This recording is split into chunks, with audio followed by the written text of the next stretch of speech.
தாம்பரம் அருகே வரதராஜபுரத்தில் பாஜக மாவட்ட செயலாளர் ஓம் சக்தி செல்வமணி மீது சக பாஜக நிர்வாகிகளே தாக்குதல் நடத்தியிருக்கிறார்கள். இந்த சம்பவம் அப்பகுதியில் பெரும் பரபரப்பை ஏற்படுத்தியுள்ளது. கார்களை அடித்து நொறுக்கும் சிசிடிவி காட்சியின் அடிப்படையில் 5 பேரை போலீசார் கைது செய்து தற்போது விசாரணை மேற்கொண்டு வருகிறார்கள்.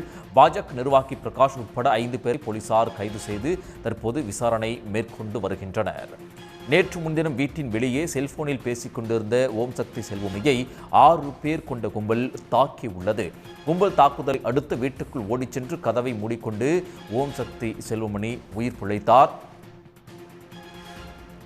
இது பற்றிய மேலும் விவரங்களை வழங்குவதற்காக செய்தியாளர் ஜெய்சங்கர் இணைகிறார். ஜெய்சங்கர், விவரங்கள்.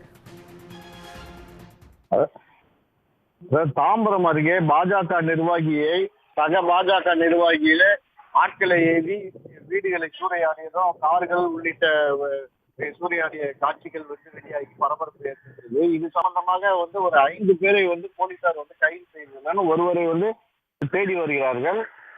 இது அதாவது தாம்பரம் அடுத்த வரலாற்றுப்புறம் பகுதியை சேர்ந்தவர் பாஜகவோட மாவட்ட பொறுப்பாளர், மாவட்ட பொதுச் செயலாளர் ஓம் சக்தி சேகர். இந்நிலையில் இவர் நேற்று தீவிரமுக ஒரு பாஜக நிர்வாகிகள் பேசிவிட்டு வீடு திரும்பினார். வீடு திரும்பிய அவரை பின்தொடர்ந்த நபர்கள் ஒரு 6 பேர் திடீரென அவர் வீட்டை தாக்கி மற்றும் அவர் கார்களை சேதப்படுத்தினார்கள். அங்குள்ள சிசிடிவிகளை அடித்து நொறுக்கி அவரை கொலை மிரட்டல் விட்டு அவரை கொலை செய்ய முயற்சித்துள்ளனர்.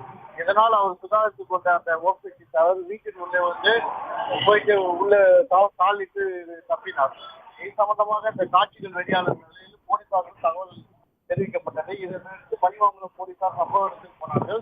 அங்கே அந்த 6 பேரில் ஒரு பிரகாஷ் என்பவர் பாஜக பிரமுகர் போதையில் அங்கே தூக்கு பட்டுள்ளார். அவரை பிடித்து போலீசார் விசாரணை செய்து அதே தீவிரமுக தொகுதியை சேர்ந்த